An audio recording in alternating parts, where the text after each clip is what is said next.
everyone. I am legal faculty at Success Mantra, and in the present video we'll be talking about legal maxims. What are their importance as per different exams? All right. So and I'll be discussing 10 very basic maxims. Okay. So it's like an introductory video for you, but try to appreciate the role these maxims play as far as your different exams are concerned. All right. So to begin with, the very basic question is, what are these legal maxims? All right. So basically they are set of legal principles only. Okay. So they are set of legal principles only, which is given in a foreign language. So basically आपको most of the legal maxims they are given in Latin language. They can be in French, ठीक है? So etc. So basically these are set of legal principles which are given in foreign language, basically Latin language, all right? But they have certain relevance as far as legal concepts are concerned, all right? अब आप ये देखिए कि आपके different exams में legal maxim किस तरीके से आ सकते हैं. So we all know that CLAT का pattern, it was changed in the year 2020, and this was the first exam on the changed pattern also. As far as your maxims are concerned in CLAT, so probably they can ask a maxim in the passage, ठीक है? And you totally understand that if you do not understand the meaning of maxims in that context, so वहाँ पे एक answer तक पहुँचना difficult हो सकता है. So it's very very important to decode your passage. Okay, कितनी बार ऐसा हो सकता है examiners can provide a meaning to that maxim, but you never know. At times there are two basic maxims हैं, कुछ इतने बेसिक हैं मैक्सिम्स जिसमें हो सकता है कि एग्जामिनर आपको मीनिंग ना दे, और वहाँ पे दे एक्सपेक्ट कि आपको ये बेसिक मैक्सिम का तो मीनिंग पता ही होगा. सो क्लैट में they can insert any maxim in the passage and they ask you to interpret it. AILET की अगर बात करें तो there are questions, there are previous years, although 2020 में मैक्सिम्स का कोई भी पॉइंट नहीं था एलेट के पेपर में, but there have been question papers जहाँ पे बैक टू बैक मैक्सिम्स पूछे गए थे. सो आप इसे कट शॉर्ट नहीं कर सकते in the preparation of the strategy for your exams. Alright. So यहाँ पे आपको मैक्सिम्स का ध्यान देना होता है. BHU ने इस साल भी, BHU 5 years की अगर बात करें लॉ एंट्रेंस की, तो वहाँ पे कुछ मैक्सिम्स दिए गए थे. ठीक है. अगेन जामिया में हो सकता है, DU में 100% हो सकता है. ठीक है. सो मैक्सिम्स एंड एक्सेट्रा भी लिखा है क्योंकि जितने भी आपके लॉ एंट्रेंसेस होते हैं different levels, they can check as whether you understand the meaning of these legal maxims or not. All right. So चलिए, with that we'll begin with certain maxims. So सबसे पहले बात करते हैं, just a second guys, just a second. सबसे पहले बात करते हैं ignorantia juris non excusat की. ठीक है. एंड इसी से एक रिलेटेड कॉन्सेप्ट होता है, मैक्सिम होता है, ignorantia facit excusat. ठीक है. तो द पॉइंट इज बेसिकली ये दो मैक्सिम्स ये बहुत इंपॉर्टेंट होते हैं as far as criminal laws are concern. इनका रेलिवेंस बाकी लॉज में भी है, बट क्रिमिनल लॉ में it's like direct. All right. So there are certain defenses, there are certain excuses which I can take, and there are certain set of excuses which I cannot. All right. So basically अगर एक इंसान इस type का defence लेता है that I did not know that this law is applicable to this country, ऐसा कुछ भी बोलना ये अपने आप में एक डिफेंस का काम नहीं करेगा. All right. So this is what is meant by, अगर आप ignorantia phenotic similarity भी लेंगे तो ignorantia will stand for ignorance. Juris jure means law, right, has a connotation of justice also. So ignorance of law is no excuse. ठीक है. ये बहुत important है. इससे रिलेटेड कुछ केस लॉज भी हैं, जैसे R versus MH George. Future में आप समझेंगे जब आप IPC वगैरह जब आप पढ़ेंगे. It's very very important case law which is based on this particular maxim. All right. So ignorantia juris non excusat means ignorance of law is not an excuse, is no excuse. जबकि उसी का opposite meaning यहाँ से निकल के आता है, ignorance of fact is an excuse. So basically अगर डिफेंस में कोई फैक्चुअल एक्सक्यूजेस रेज किया गया है, that is going to be entertained in a court of law. But if a person says that I was in complete ignorance of this law applicable to this land, इस particular point पे कभी भी excuses इस type के points को नहीं बनाए जाते, ठीक है.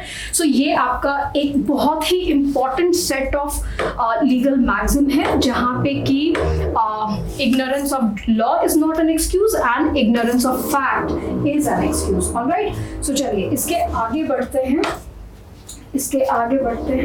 नेक्स्ट इज अगर आप मैला इन से एंड मैला प्रोहिबिटा, ठीक है. सो बेसिकली मैला वर्ड को अगर आप नॉर्मल इंग्लिश के साथ भी अटैच करें तो there are certain words like malice, malicious, malign, something which has ulterior motive, something which is not fair, something which is not good, not fair. All right, so mala in se means wrong, something which is wrong, ठीक है. लेकिन mala prohibita means a wrong which is prohibited by law, सो सी इन दोनों Maxim's की वजह से या इन दोनों Maxim's को जब आप अप्रिशिएट करोगे तो आपको बेसिकली ये समझना है that there is a difference between what is known as wrong and what is known as crime, ठीक है. So let's suppose there is a national level swimmer and he sees someone who is drowning, and then he chose not to save that person, all right, from drowning.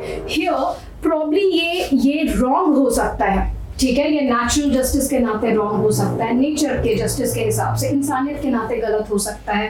But the point is अगर उस इंसान को जो कि national level swimmer है supposedly, अगर उसे state ने एक लाइफ गार्ड की तरह अपॉइंट किया है, then that is what is his legal duty assigned. अब अगर he chose not to save that person from getting drowned, यहाँ पे he is doing something which is in violation of his legal duty. So such kind of omissions are also crime. All right. So there are these words which are wrong in itself. All right. So जैसे I chose not to help somebody can be wrong, can be morally wrong. But in order to say that it is a legal wrong also, there has to be a duty assigned on me, which I did something in violation of that fixed legal duty. Those kind of omissions can also be a crime, can also termed as crime, So mala in se has the sense of wrong in itself, whereas mala prohibita gets are those wrongs. See, these are also those wrongs only which are prohibited by the state. All right. So अगर आप इस तरीके से समझे, so this is wrong. The bigger circle is wrong, and the inner circle is crime. So you can say all crimes are wrong, but all wrongs not necessarily they are crimes also. ठीक है. So ये एक important point है. चलिए next कुछ Maxim's के बारे में बात करते हैं. सो आपका फिफ्थ मेंस रिया की अगर बात की जाए, ठीक है, विच इज मेंस रिया.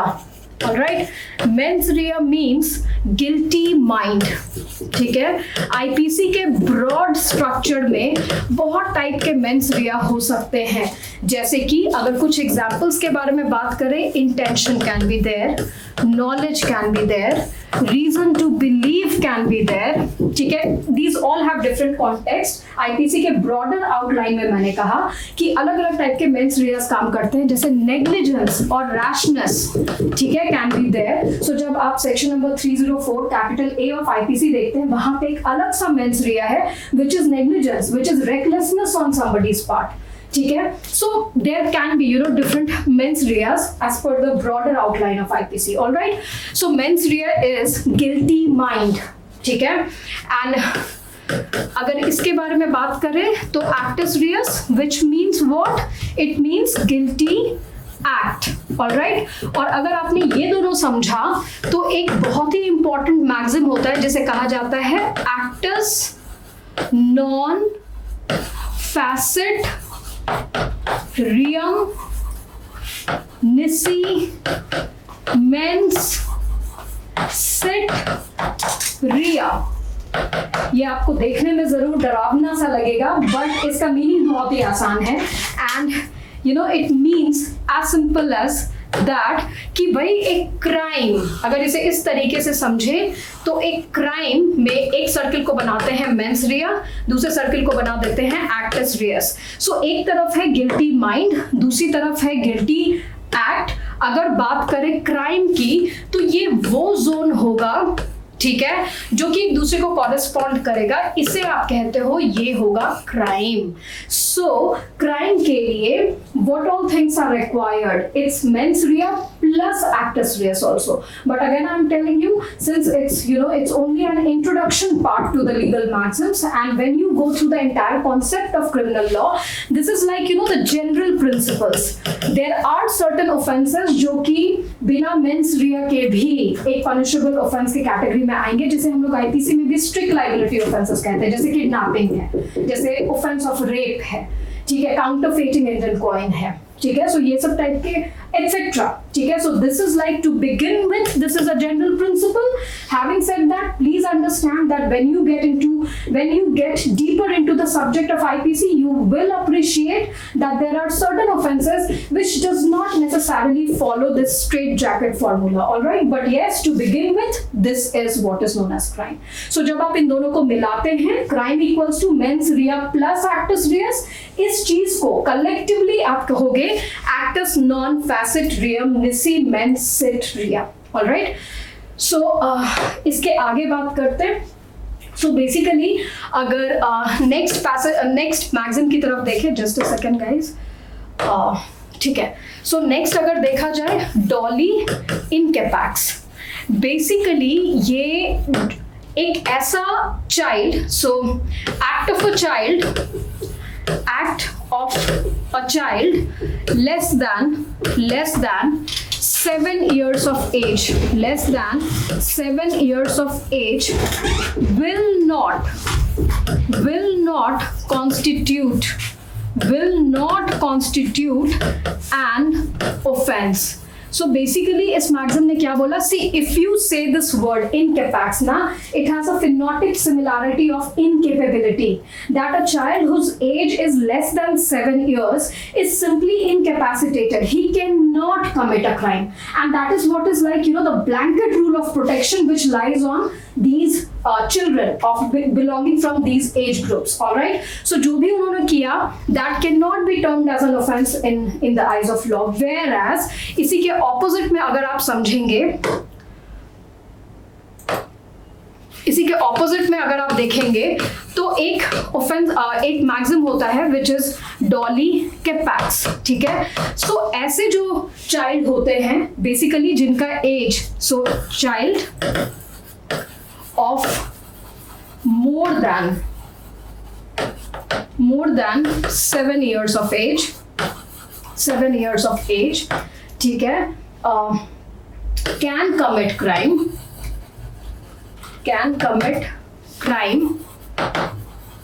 ठीक है, can commit crime। इसके आगे भी कुछ पॉइंट्स हैं, जैसे कि I'll explain you, ठीक है। So basically यहाँ पे मैंने लिख दिया है more than 7 years. Again, when you get into the depth of IPC, you'll understand that the category which is written in IPC is 7 to 12. Alright, but अगर आप इसे जुवेनाइल जस्टिस एक्ट के रिलेशन के साथ पढ़ते हैं, रेड विथ करके देखते हैं, देन ऑब्वियसली आप 18 ईयर्स तक जा सकते हैं। Having said that, there is an amendment, ठीक है, इन 2015 इन जेजे एक्ट, जहां पे 16 to 18 ईयर्स का एक गैप क्रिएट किया गया है। ऑलराइट, बट देन अगर इसे सिंपलर जोन में रखना है तो डॉली कैपेक्स का मतलब है सी कैपेक्स, सो दैट मीन्स भाई कैपेसिटेटेड तो है, कैपेसिटी बन सकती है, बट ऐसे बच्चों की कैपेसिटी तब बनती है या इनकी लाइबिलिटी तब दी जाती है when they are mature enough to understand what they did, the nature of the act and the consequences of the act. If a child understands the nature of what he did and the consequences that whatever I did is wrong or contrary to law, if a child has sufficient level of understanding, only then child can be made liable. All right, but then as far as age distinctions are concerned, जब अगर बच्चे की उम्र 7 साल से कम की है, आप उसे सीधा कहते हैं डॉली इनकेपेक्स, ब्लैंकेट रूल ऑफ प्रोटेक्शन है। ठीक है, जब आप डॉली कैपेक्स कहते हो it is like applicable on those child जिनकी उम्र 7 साल से ऊपर की है, ऐसे बच्चे लायबल हो सकते हैं। Alright, there is a next term also which is culpable. Culpable एक डीपर जोन में लॉ जाता है, ये अभी के लिए आप इसे अवॉइड कर सकते हैं। As far as liability is concern, yes, but अपने आप नहीं आती यहाँ पे liability, things have to be proved and that is the child has sufficient level of understanding. He understood what he did. He understood the consequences of whatever he did, that it was wrong or contrary to law. Then such child whose age, again I'm reiterating, whose age shall be 7 or more than 7 years of age, can be held liable in the eyes of law. All right. सो अगर next magazine की तरफ देखें, सो चलिए एक और magazine discuss कर लेते हैं अभी के वीडियो के लिए। डी मिनिमिस, just a second guys,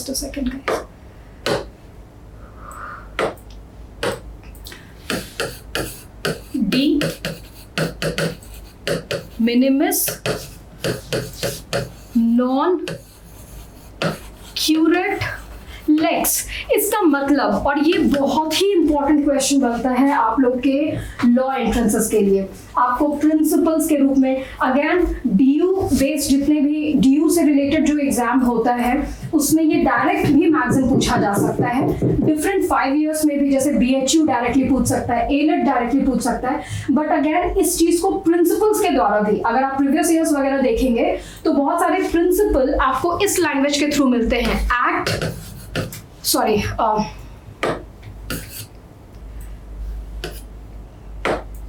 Law does not take notice of trifles। इसका मतलब क्या, जैसे आप किसी ट्रिवियल, ठीक है, ट्रिवियल मैटर्स, आप हिंदी में क्या कहते हैं, ट्रिवियलिटीज को, तुच्छ, कोई मैटर इतना कम कंसर्न का है कि एक रीजनेबल इंसान भी नोटिस नहीं देगा। ऑलराइट, सो ये एक बहुत ही इंपॉर्टेंट मैगजीन होता है जिसमें बोला जाता है law does not take notice of trifles, हर छोटी बात का अकाउंट लॉ नहीं लेती है, ठीक है। So a larger injury has to be proved. Alright, so trifles, छोटी बातें, एक ऐसी बात जो कि एक रीजनेबल इंसान भी नजरअंदाज करते, सो ऐसी चीजों का नोटिस लॉ नहीं लेती। Alright, so yes, we discussed 10 maxims. One was ignorantia juris non excuse act, next was ignorantia facit excuse act, फिर हमने समझा mala in se mala prohibita, mens rea, actus reus, actus non facit reum nisi mens sit rea, dolly in capax, dolly capax, and last but not the least, de minimis non curate lex. All right guys, so thank you for watching it.